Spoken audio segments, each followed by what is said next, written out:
So this might sound crazy, but I made $500 teaching one macrame class. And here's the wild part. I don't know that much about macrame. Because the thing is, you don't need to be an expert. You just need to know a few specific things. Hi, my name is Michelle with the Craft Teachers Club, and today I'm going to show you 5 knots that you actually need to feel like a macrame expert, and why each one of them is basically the reason that you should be teaching craft classes yourself. Whether you're teaching macrame or mosaics, you will make way more money as a craft teacher than you probably will at any craft fair.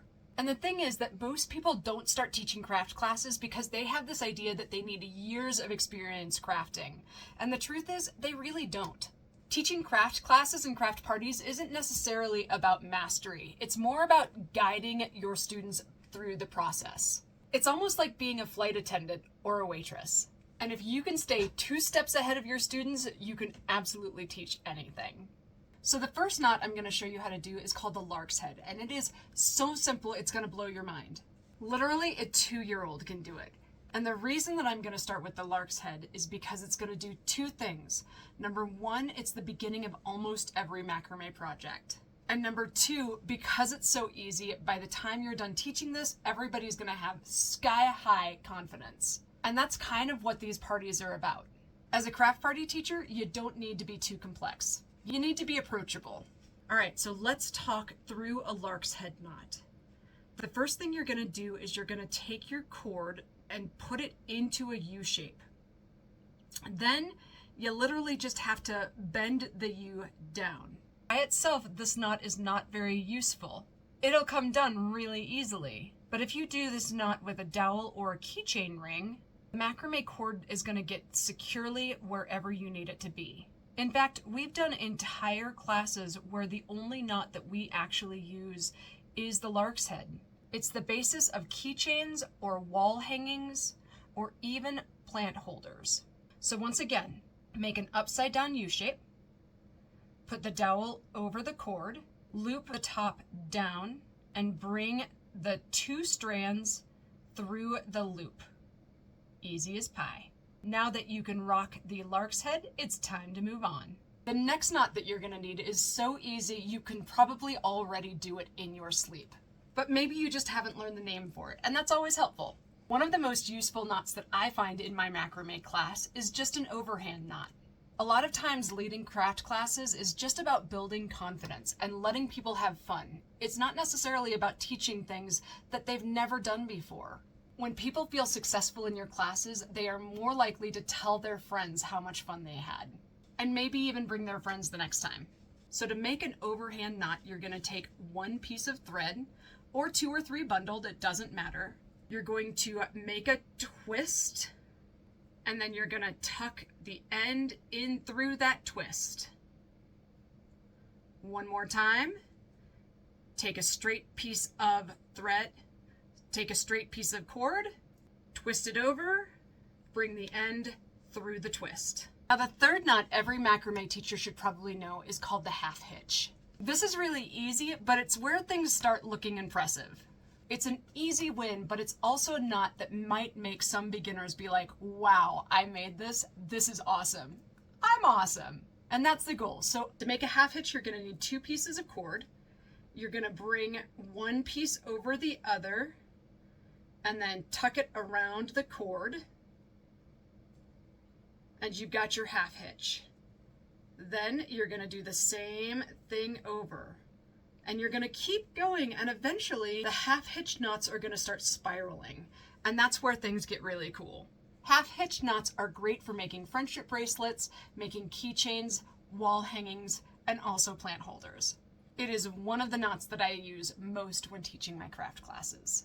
So before we move on to the next knot, I have a question for you. Tell me in the comments, what was your first introduction to crafting? Was it your mom or a grandma? What was the first project that made you think, this is cool? The next knot that we're going to make is the square knot, and this is the backbone of so many macrame projects. Once you're good at making and explaining the square knot, you can use this knot to teach a bazillion different projects. And the more projects you make, the more versatile you can be. For example, you might want to do macrame plant hangers at public parties but you might want to make macrame keychains at like a DIY station or a craft fair. Both of these situations are going to set you up for financial success, and you're going to use the same macrame cord and the same skills to do each of them. So what you're going to do is you're going to take 4 pieces of cord. You'll have the working cord on the outside, and you'll have 2 pieces of cord on the inside. You're going to take the cord on the far right side, and you're going to make a backwards L with it. You're going to take the cord on the far left side, bring it over the L, tuck it underneath the 2 cords in the middle, and bring it up through the crook of the L. That's your first step. Then you're going to take this cord on the left, you're going to make another L shape going across the other way, bring it underneath the 2 cords in the middle, and tuck it up through cord. Tie them tight and keep going this way. This will make a knot that basically stays kind of like a ribbon, and it's incredibly useful for making things like bracelets or keychains because it's kind of flat. Just by knowing this knot, you could turn this into 5 different types of craft classes. So definitely practice, but get good while you're doing it. Secretly, the final knot that we're going to work on is the spiral knot, and this is my favorite knot of them all. If you've already done the square knot, then the spiral knot is going to make you feel like a magician. It's going to be so pretty, and it's also going to make your guests feel amazing. And it might look complicated, but it's actually not. Because when people come to my macrame classes, I find that they want to feel amazing, they want to make really pretty things, but they don't want to work so hard that it's frustrating and they give up. Craft parties are something that people do for fun, not for hard. So to make a spiral knot, we're basically going to recreate what we just did with the square knot. We'll have the 2 cords in the middle, we'll have 1 cord on the left and 1 cord on the right. And this time, we're going to make our L on the right go above the cord all the way to the left. The cord all the way to the left goes underneath the 2 cords in the middle and up through the cord on the right.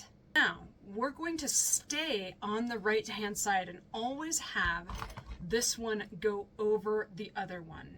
Rather than alternating sides, this is going to create the twirl effect.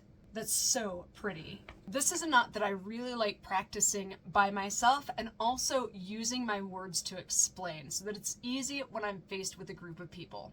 So now here's the best part. You now have 5 knots that you know how to do and that you are confident in doing. You can turn these knots into all kinds of different experiences that people will pay happily for. You can teach macrame classes to bring in extra income, to have a creative outlet, or even just to bring your friends together. In fact, before I ever teach a public or a paid craft, I always test it out with my buddies at home. I provide some charcuterie and some sparkly drinks and some craft supplies, and it's one of my favorite things to do with my friends. They give me feedback on how easy or hard something is to do. I get a night with my friends, and I also get business experience while I'm at it. And they feel great because they've helped me out, and also they've had a really good time. So if you've ever thought, I'd like to teach a macrame class or a craft class, start small and simple. Start with these knots. And if you'd like to learn more about teaching craft classes and craft parties, check out our free beginner's guide. It'll help you prep and teach your first class. Happy crafting and good luck.